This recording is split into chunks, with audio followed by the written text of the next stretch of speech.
जीविका TV channel पे स्वागत है। मैं हूं प्रोफेसर डॉक्टर नरेंद्र प्रसाद सिंह।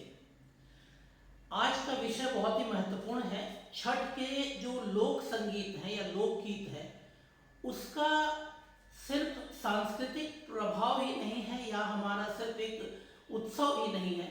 ये हमारे जीवन को या ये लोकगीत किस तरह विज्ञान को प्रभावित करता है या विज्ञान के साथ हमें जोड़ता है या विज्ञान के मानवीय रूप को एक सांस्कृतिक आधार देता है। तो इस विषय को जानने के लिए और इसको समझने के लिए ये निवेदन रहेगा कि आप इस पूरे वीडियो को अंत तक देखें और तब समझ पाएंगे कि हमारे जो पूर्वज थे, जिन्होंने आज शायद हम उनको उस रूप में नहीं समझ पाते, लेकिन उस रूपों में उस समय उन्होंने सांस्कृतिक प्रतीकों के रूप में, उत्सव के रूपों में हमें विज्ञान के साथ मानवीयता को जिस तरह जोड़ के रखा है, ताकि उसकी वजह से आज हम कहीं ना कहीं एक रचनात्मक धरातल पर हैं, विकास के रूप में भी आगे बढ़ रहे हैं। उसका आधार कहीं ना कहीं वो हमारे पूर्वजों की वो नींव है। तो आज आइए, आज हम लोग बात कर रहे हैं, विशेषकर जो लोग भी भोजपुरी क्षेत्र के हैं, छठ पूजा में बहुत ही शामिल रहते हैं। और छठ पूजा के एक लोकगीत है कि केरवा के पात पर उगेलन सूरज देव। जो लोग भोजपुरी नहीं समझ सकते उनके लिए ये है कि ये गीत ये कह रहा है कि जो केला के पौधा है उसके बीचों से या उसके पत्तों के बीच से सूर्योदय हो रहा है, सूर्य का आगमन हो रहा है। सवाल है कि छठ की पूजा सिर्फ होती है क्या? सूरज की पूजा होती है, लेकिन इसमें केला के पत्ते को बीच में यानी केला के पेड़ को बीच में सामने लाया जा रहा प्रतीक में, यानी जहां पे छठ हो रहा है, जहां सूर्य का अर्घ दिया जा रहा है, वहां केला भी मौजूद है, केला का पेड़ भी मौजूद है। तो अचानक एक छठ का अलग महात्म्य है, उसका भी एक वैज्ञानिक आधार है। हमारे पिछले वीडियो आप लोग देख सकते हैं जिसमें सारे उस पर अलग से विवरण है, लेकिन केला के पात ये गीतों के माध्यम से दिया गया है। तो इस पर हम लोग समझें कि अगर केला की महत्व क्या है या उसका आधार क्या होता है। तो सबसे पहले समझे कि जहां भी केला के पेड़ होंगे, केले के पेड़ होंगे, वो जमीन के साथ, जमीन और पानी का जो सामंजस्य है उसके डेफिसिट को या उसमें अगर कोई सामंजस्य नहीं है तो उसको इंडिकेट कर देता है।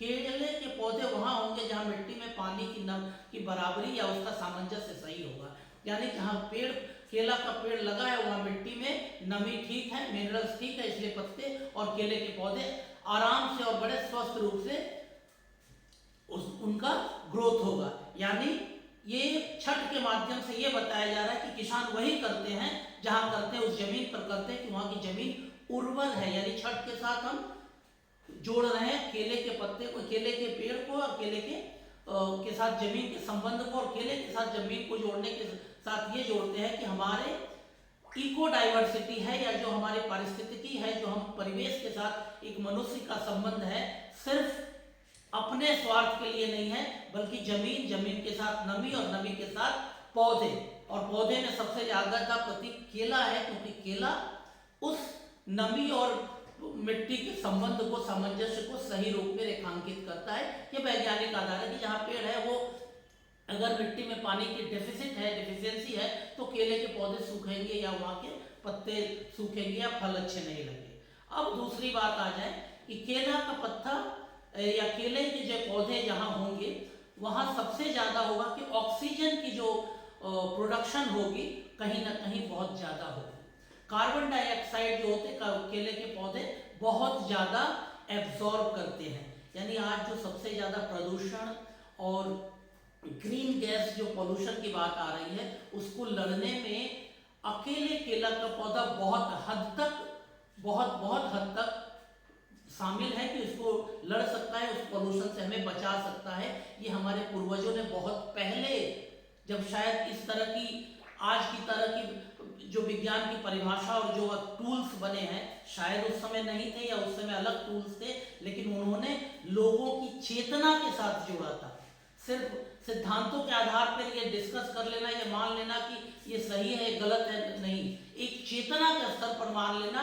इसीलिए जब आप छठ पूजा में जाते हैं तो भक्ति के साथ जाते हैं, तो कहीं ना कहीं आप चेतना से उसको स्वीकार करते हैं कि सूरज भी ऐसे होने चाहिए, केले के पत्ते भी होने चाहिए या केले का पौधा होना चाहिए, और वो लोकगीत के माध्यम से हम कहीं ना कहीं उसका स्मरण करते हैं। जैसे हम भजन गाते हैं, मंत्र पढ़ते हैं, लोकगीत कहीं ना कहीं उस प्रक्रिया का एक अंग है कि हम भी कहीं ना कहीं भजन और मंत्र की तरह इस लोकगीत के माध्यम से हम उस चीज को अपने चेतना के साथ जोड़ते हैं, और वो जुड़ाव कहीं ना कहीं हमें प्रकृति के साथ जोड़ता है। और प्रकृति के साथ जब हम जुड़ते हैं तो कहीं ना कहीं हम और प्रकृति के बीच हम एक गैप को खत्म करते हैं, और जब गैप खत्म होता है तो हम प्रकृति के हो जाते हैं, प्रकृति हमारी हो जाती है, और हमारे बीच में कोई दूरी नहीं होता है, और हमारे बीच में कहीं ना कहीं स्वार्थ नहीं होता है, तो परिवेश भी बहुत अच्छा होता है।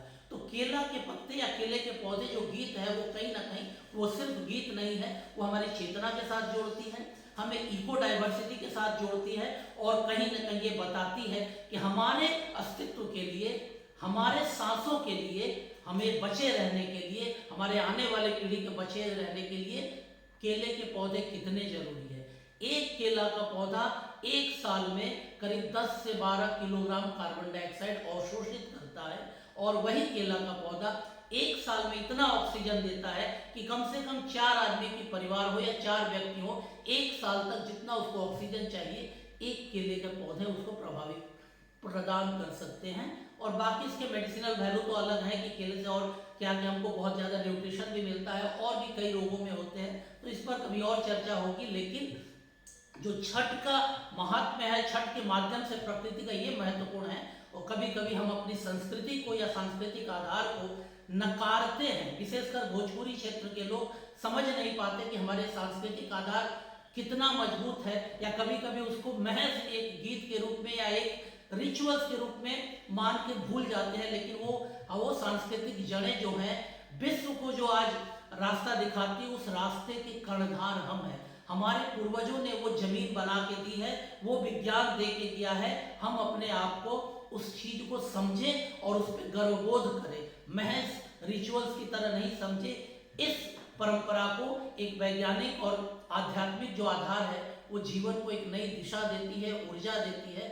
उस मजबूती को हम स्वयं समझें, दुनिया को समझाएं, और इस पर गर्व करें, न कि हम इसी पर कटाक्ष करें। तो आज के विषय पर आप अपना जरूर अपनी राय दीजिए कि आपको ये वीडियो कैसा लगा, और इसके आगे और क्या जानना चाह रहे हैं तो उस पर भी बताइए। हम लोग दूसरे भी वीडियो बनाएंगे और उस पर करेंगे।